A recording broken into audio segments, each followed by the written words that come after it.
Kalau mai lau Samoa Entertainment TV, mai pia. Ya, ai tatu tumu ole ne yaso, usi mai fafonga. Ole afua lava se fa ai ungal fa amsinonga mawalunga I fa maungai tu ina tu tonu. E tu fa amasino le mata upu fa sanga ili talo sanga. Ale fionga le fonga fetalai papali ili o ta eu maspa o il fa amsinonga. E tangai ili fa amava e ngā faipule to tolu le HRPP.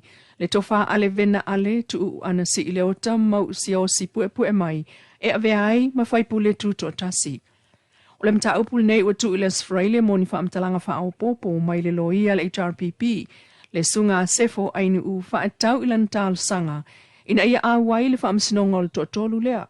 Talwe manatu le tu tal sanga le HRPP e iai vaenga o lo ta uai. Ia lato weao ona tali iai peitai.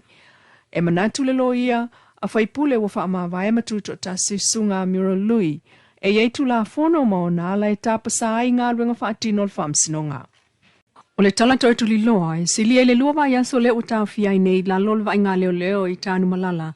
Ali I to tolum tamaita I to lua na maua mai os fa ngā leo. I whanua umia sa o loto I to amua uta I le astona I talua I le aso no me. Ua wha maunia mai nei el mta ngā ruenga o leo I lungola nei tu lau o le aso lua o me lua o lua tolu.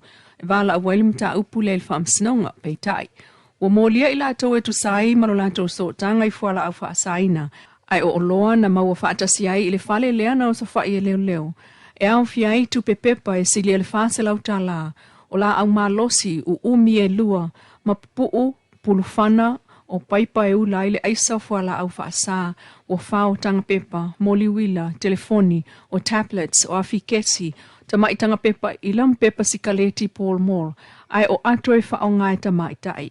O le solua lua o le maasina nei. E tula iai I lato ia e tali molianga leo.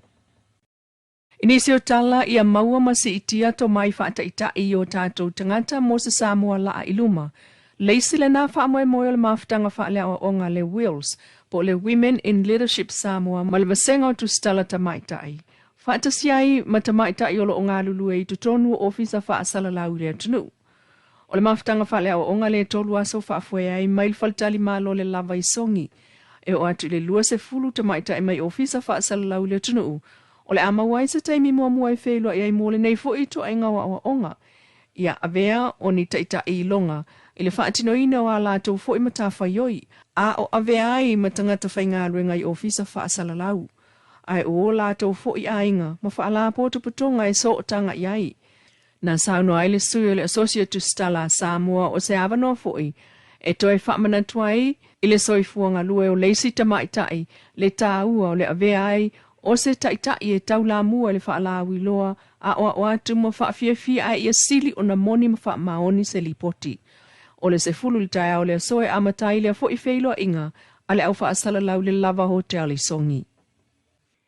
E taitolu tau sanga mau sui le fono sui mai mtanga luenga wa onga al Pasifika, la tau te whaatontonua fua whaatatau mosu enga a whana wa onga. Na awai atu iai le ofisa silion tanga ruenga wa o ngā Samoa, le sunga ai au Christopher Hazelman manisio sui ala na mtanga ruenga, mō le vai aso e tasi ua mawai atu I fiti. O lea fono a le Pacific Island Literacy and Numeracy Assessment, sao lato ilo ina sui ngai vai ngā tau whaitau tusi, ma le matematika, mō le wha, ma le ono tau sanga. Mai sa lau li liwai wha maumaunga mai le tolu tau sanga, ua tuanai, ma whaatusa tusa ai maka, e au sia e whanawa o ngā mai atunu uta itasi ul Pasifika. I le taunu unga, wa maua i le malilienga au tasi atu motu, I le fua whaatatau, e mana umia mosu e ngā le whanau mo le isi tolu tau sanga, o le asavalia. Wa toi taliu mai ai whanua malmanuia le usunga fono, taita i al whaaton sili le sunga au, o le sunga ya marinaite, afele, ma le sunga alo yafi maalo. O lo o whaawawai peona tufa atu me alofa mai whaalapo tonga le UNESCO, le United Nations Educational, Scientific and Cultural Organization, male UNICEF, le United Nations International Children's Emergency Fund. Moa o ngā umau Samoa e amata mai a o ngā amata a o ngā tulanga lua e o atu kolisi. O ia me alofa wata wala mai le whapaanga, male mtanga ruenga wa o ngā ta longa maanga nu umnei whaalapo tonga te tele. O mea alofa e au fiai test mole COVID, tali fofonga po mask, ma vaila au fufulu lima.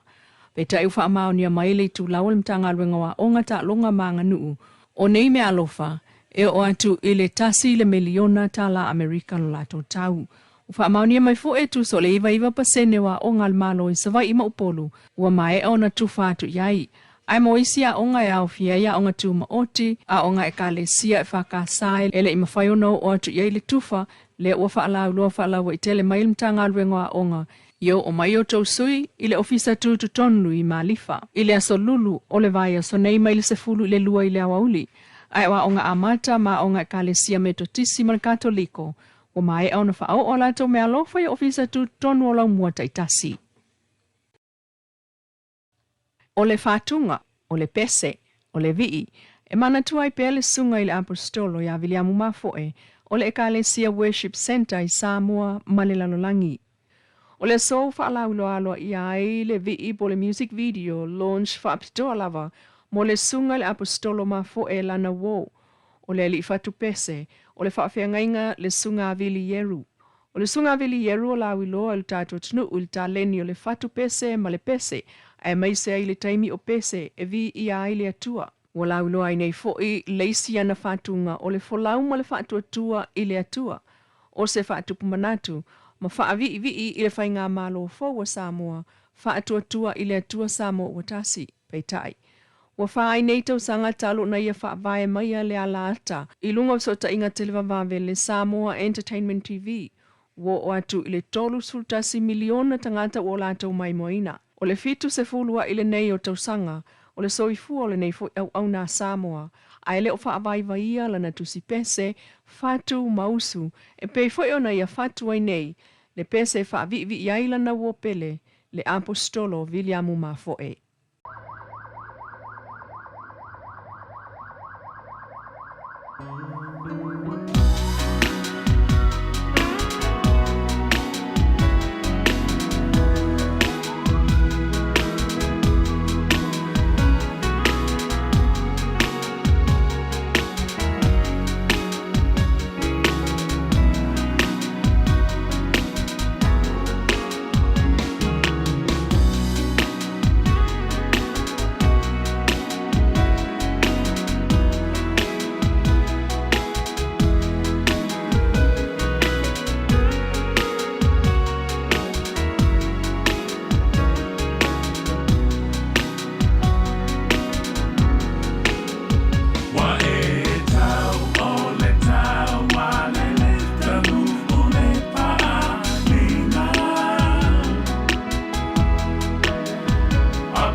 Samoa Entertainment TV mai pia mas whaopuponga o nā tamua.